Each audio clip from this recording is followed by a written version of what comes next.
इस खबर के प्रायोजक हैं एक्सक्वायर इलेक्ट्रॉनिक। 1984 से सैमसंग ब्रांड का एकमात्र showroom 297 B Abu lane opposite Nishat cinema Meerut cantt. Gangajal बिरादरी रेमन मैग्सेस से awardee Stockholm water prize विजेता जल पुरुष श्री गजेंद्र सिंह की अगुवाई और गंगाजल बिरादरी के संयोजन में तरुण भारत संघ भीकमपुरा राजस्थान से शुरू किसान कानून साक्षरता यात्रा इब्राहिम खान पूर्व मेजर हिमांशु राजकुमार सागवान के साथ मेरठ पहुंचे।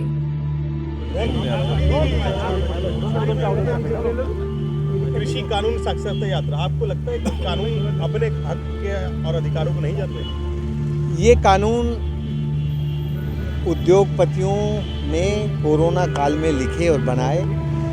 ऊपर से जो इनके नाम हैं वो तो कृषि से जुड़े हुए दिखते हैं, कृषि में रिवोल्यूशन लाने वाले दिखते हैं, लेकिन जैसे ही उनके अंदर घुसते हैं तो आपको पता चल जाता है कि ये कानून किसानों के हक में और इस देश की जनता के हक में बिल्कुल नहीं है।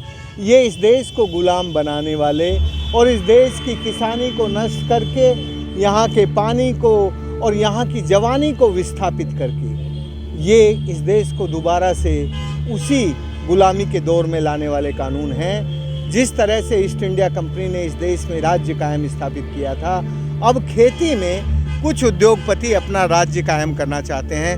उस राज्य को कायम करने के लिए जो जो शब्द चाहिए वो सारे के सारे शब्द इन कानूनों में, तीनों कानूनों में समाहित हैं। और इन कानूनों के पास होने के बाद जो इस देश की समस्याएं बढ़ने लगी हैं, अभी से उद्योगपतियों ने अपनी मनमानी से जो खरीदारी का काम शुरू किया है उससे किसान बहुत त्रस्त है।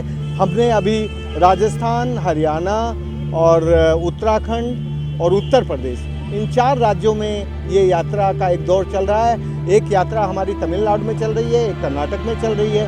सारे देश से ये आवाज़ें आ रही हैं अब कि अब ये जो कानून हैं ये हमारे देश की गुलामी का रास्ता है। कल किसानों ने घेरा हुआ है, कहाँ तक जाएगा आंदोलन? आपको लगता है किसान मानेंगे, सरकार मानेगी? ये सरकार को मानना ही पड़ेगा, क्योंकि अब किसान जिस शांति से और जिस धीरज के साथ सड़कों पर अपना तंबू गाड़े बैठा है उसको कदाचित भी विचलित नहीं है और जल्दी भी नहीं है। वो उसकी फसल नष्ट हो रही है, उसका यूपी में देखें तो उसका गन्ने का बड़ा सारी सरकार ने सब पर्चियां अभी दे दी हैं कि जिससे अभी बस मिल चलेगा, तो किसानों को वहाँ रोकने के सब काम हो रहे हैं सरकारी तौर पर उसके बावजूद भी अब यूपी का किसान, उत्तराखंड का किसान, हरियाणा, पंजाब, सब उड़ीसा, बिहार, सारे देश के किसान अब दिल्ली को अपना घेरा डालकर डेरा डाले बैठे। किसान तो राजनीतिक है, लेकिन बाकी जो दल है वो अपनी अपनी खिचड़ी पका रहे हैं। देखिए, ये जो दलगत राजनीति है, ये दलगत राजनीति ही इस देश को बर्बादी के और गुलामी के रास्ते पर लेके जा रही है। और उसमें कोई एक दल का मैं नाम नहीं लेना चाहता, सारे दलों का चरित्र एक जैसा है, लेकिन जो सत्ता में होता है वो ज़्यादा पावरफुल होता है, वो अपनी मनमर्जी ज़्यादा कर लेता है। इसलिए इस वक्त दलगत राजनीति का जो भोग है, भोग वो शब्द बोल रहा हूँ, वो हमारी सत्ताधारी पार्टी ज़्यादा कर रही है। वो किसानों को बांटने का काम कर रही है, जो किसान एकता है उसको तोड़ने का काम कर रही है। अब इसमें समर्थन में भी तो किसान यहाँ से कल गाजियाबाद के लिए सैकड़ों की तादाद में गाड़ियाँ गई, हजारों किसान गए हैं, तो अब क्या लगता है आपको कि ये क्लैशेस स्टार्ट होंगे इसके बीच? मुझे लगता है कि जो इन किसान, ये जो कानून विरोधी किसान हैं वो बड़े शांति से सब कुछ बर्दाश्त कर रहे हैं और उन्होंने ये तय कर लिया है कि वो हिंसा नहीं करेंगे।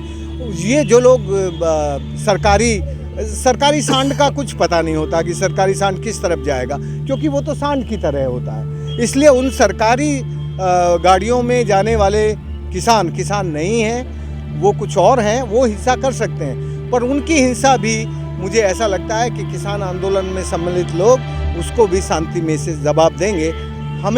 मुझे तो ये भरोसा लगता है कि बहुत दिनों के बाद भारत में सत्य का आग्रह करने वाला ये सत्याग्रही किसान खड़ा हुआ है। जिस तरह से महात्मा गांधी ने मैनचेस्टर कंपनी की लूट को रोकने के लिए चरखा लेके आया था गरीब से गरीब महिला का, इस तरह का किसान अब ये कहने लगा है कि भाई देखो, अब हमें तुम्हारी लूट बर्दाश्त नहीं है। तो तो ये लूट रोकने वाला किसान का आंदोलन है और उनका सत्य केवल लूट से छूट पाना है।